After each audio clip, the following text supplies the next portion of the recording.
grabbed me, threw me up against the wall. With you, get control of yourself. I didn't know where she was. I hadn't seen her at all. Why did they take the baby away? What is this? Why? Ugh,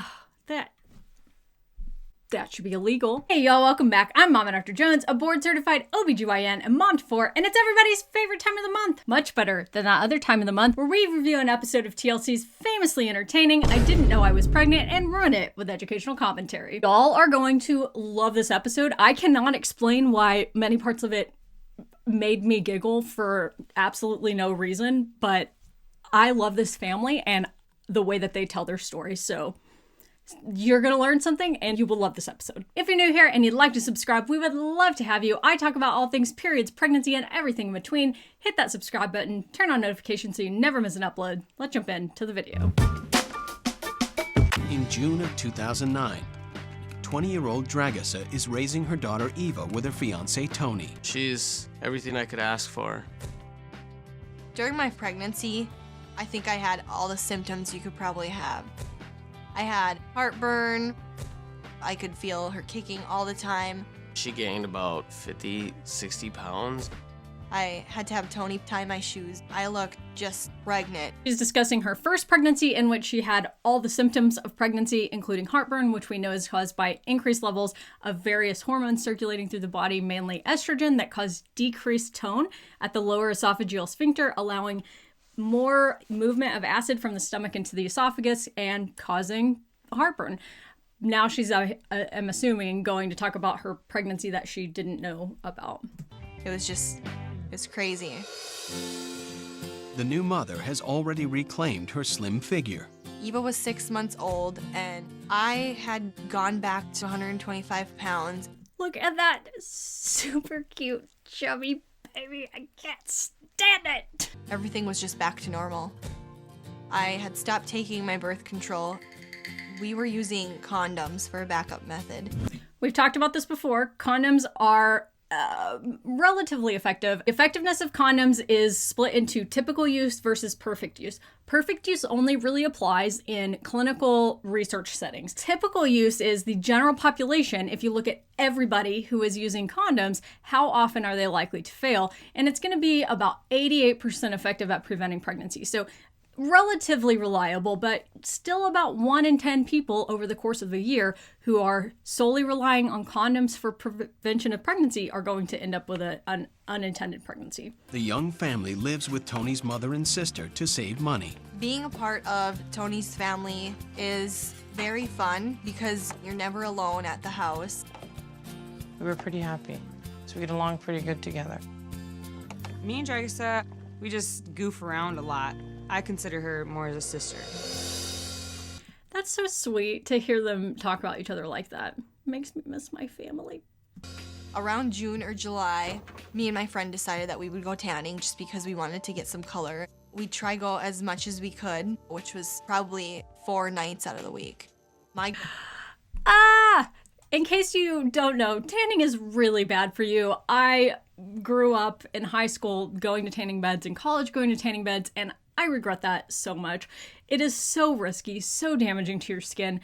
If you're still using tanning bed, please, for the sake of your skin and your overall health, just leave it out. There's no need for that. Although, again, admittedly, I can't pass too much judgment because I also did this as a high school and college student. I simply did not know how incredibly detrimental it could be to your skin health.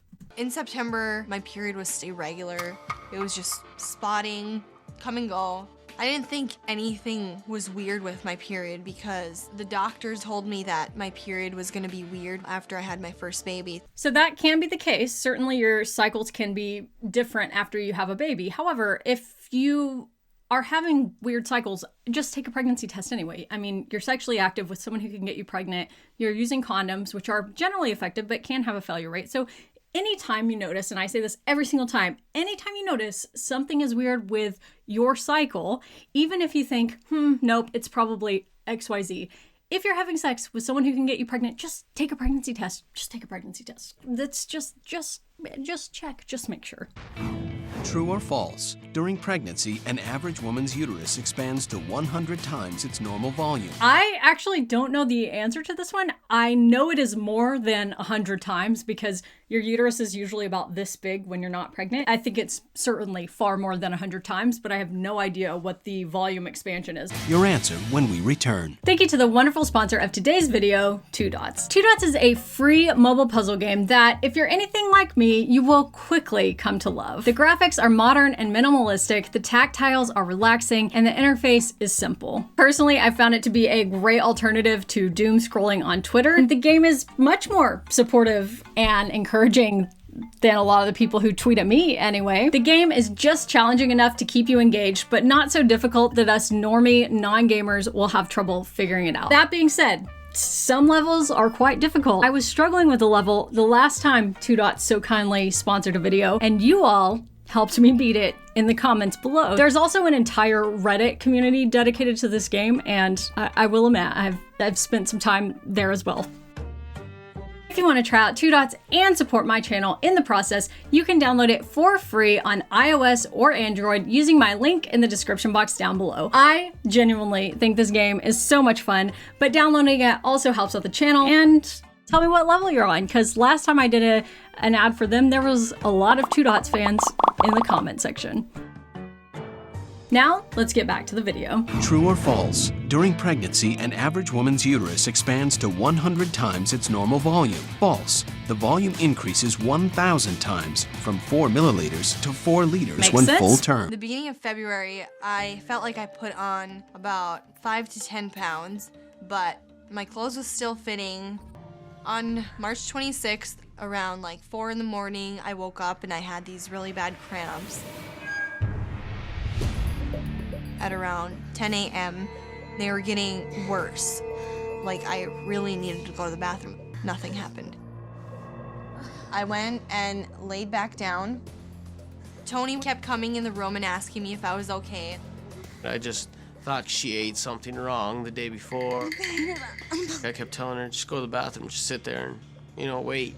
I know there will be people in the comments who are critical of him for that response, but I can tell you wholeheartedly that is exactly what my husband would say if I was having stomach cramps. And it's not because he's not a caring and loving, wonderful person. It's because for him, that's just always what it is if he has an ailment. Just before 5 p.m., the pain was horrible. Tony!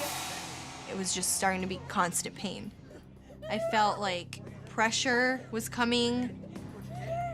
She was kind of slouched over, holding her stomach because it hurt. Like she was trying to go to the bathroom, but she couldn't. One of those bowel movements where you just have to give it an extra little push, Oh, no, I can't say that I know that. I don't know a bowel movement that needs an extra push that is like having a baby. At least not in the way that the actress is portraying it, but perhaps it wasn't quite so severe in real life. I grabbed his hands. I pushed really hard.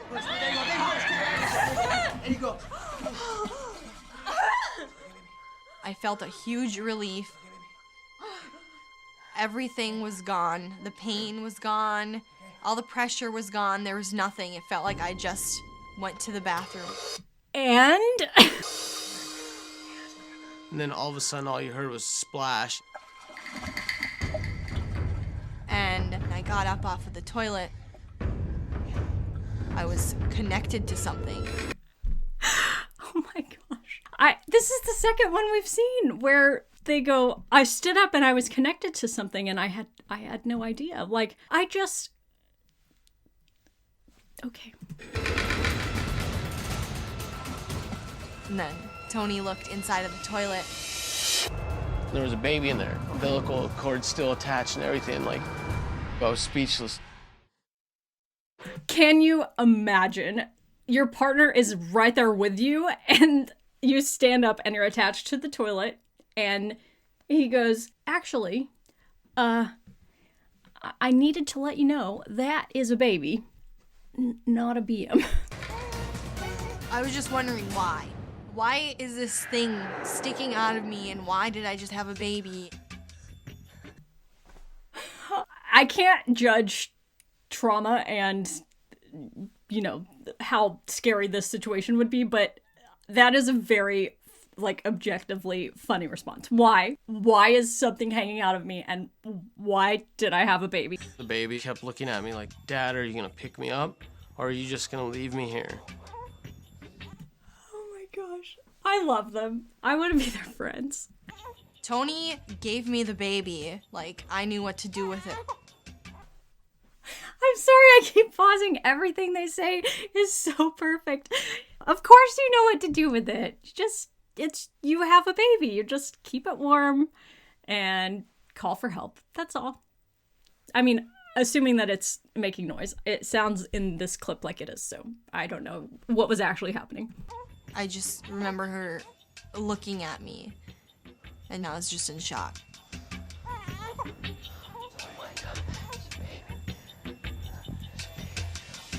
I love the actor. Oh my god. It's a baby. Oh, come quick! Tony sticks his head out and starts yelling, Mom! I'm like, okay, I'm coming. So I walked in. What is this? And Dragista puts this baby in my hand.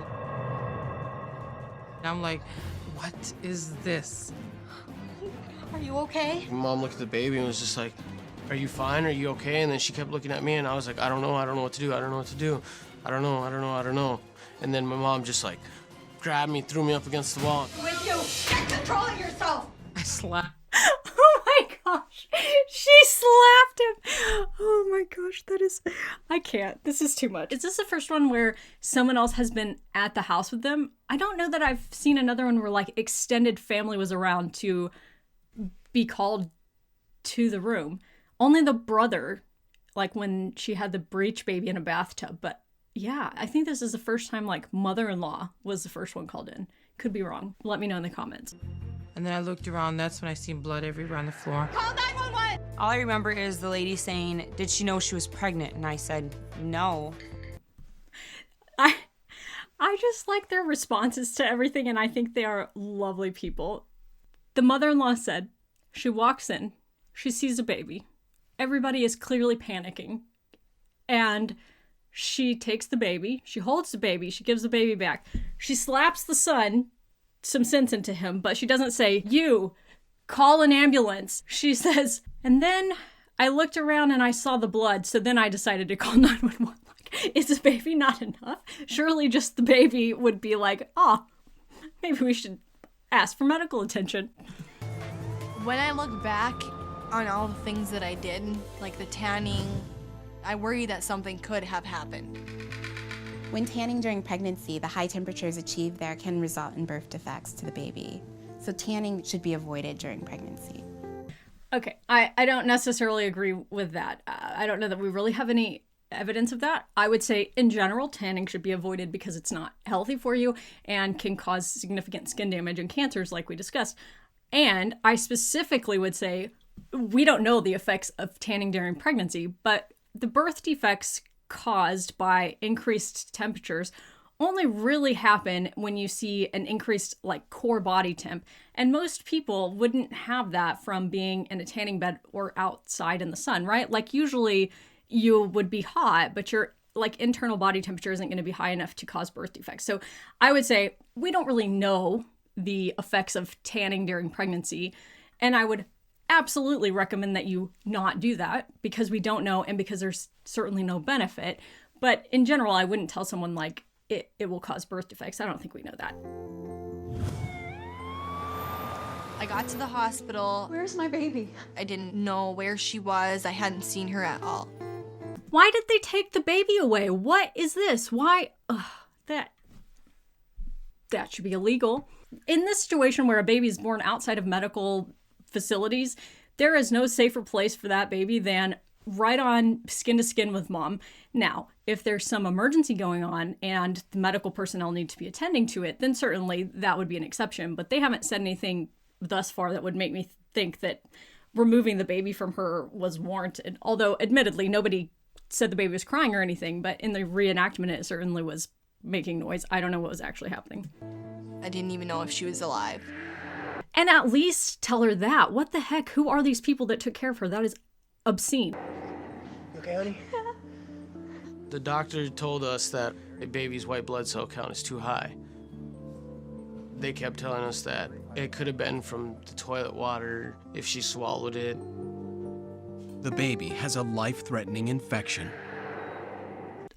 I would probably say that's not from the toilet water, considering the toilet water happened about 20 minutes ago. If the baby's white blood cell count was high when they arrived at the hospital, it's almost certainly because some kind of intrauterine infection was going on and it caused the baby to have an infection. You, I guess, in theory, could develop something nasty, some kind of infection from toilet water if you were born into a toilet, but that wouldn't happen and change your white blood cell count in the matter of minutes or even a matter of a few hours. If anything was wrong, anything, I would have been feeling it for the rest of my life, just blaming myself because I didn't know.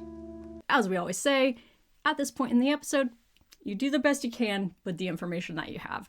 You've got to give yourself permission to move on and not feel guilty over a decision you made with information you don't have at the time, but you have now.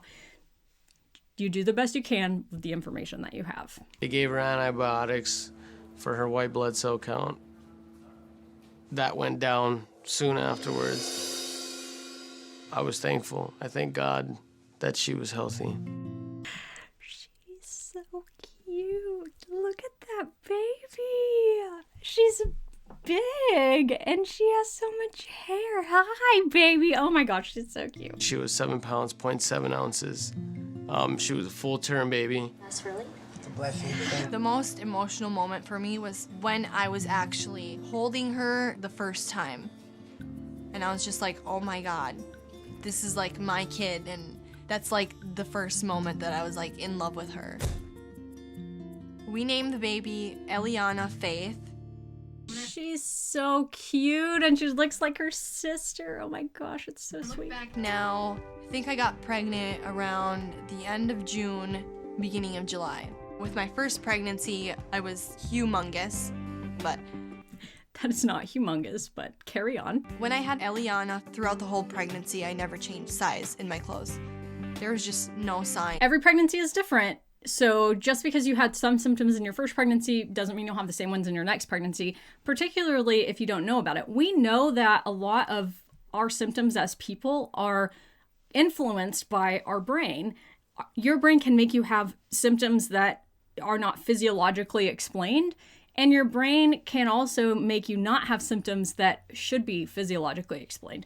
So people are always critical in these comments, and I will just say, our brains are crazy things, and I've seen enough of these episodes at this point that, like, I don't know, I just think we have really powerful brains, and sometimes they do things that we can't explain, but I certainly would never think that all of these people are lying. What do you even have to gain from that? That's a wild thought. You know, certainly you can see sometimes ones where maybe you could see that, like a young kid that thinks they're going to get in big time trouble from their parents, but it doesn't make sense in these situations where they don't really have anything like that that would, you know, motivate them to actually hide it. Today, Eliana is perfectly healthy. Eliana is 7 months old now. She's such a little angel, and she's always so happy about it. I love her even more just because she was born in a toilet. Like, it's unique. Even expected, you know, it was something that just came out of the blue. Out of the blue or out of the ute? Thank you for being here today. Subscribe for the medical information and not the humor, but subscribe either way. I will be here talking about corny jokes and important reproductive health information every single Monday. I also send out a weekly newsletter on Fridays. I never talk about it here, I don't know why, but we send it out every Friday with trending reproductive health headlines and breakdowns of some of the reproductive health news of the week, a little bit of updates from me here and there, and it's fun. So I'll put a link below if you want to sign up for the newsletter. If you don't, no problem. We have fun, but everybody doesn't want repro health news headlines from me in their inbox, so that's fine too. Okay, that's enough. I'm so happy baby Eliana and her mom are okay. Thank you for being here today. I will see you next Monday.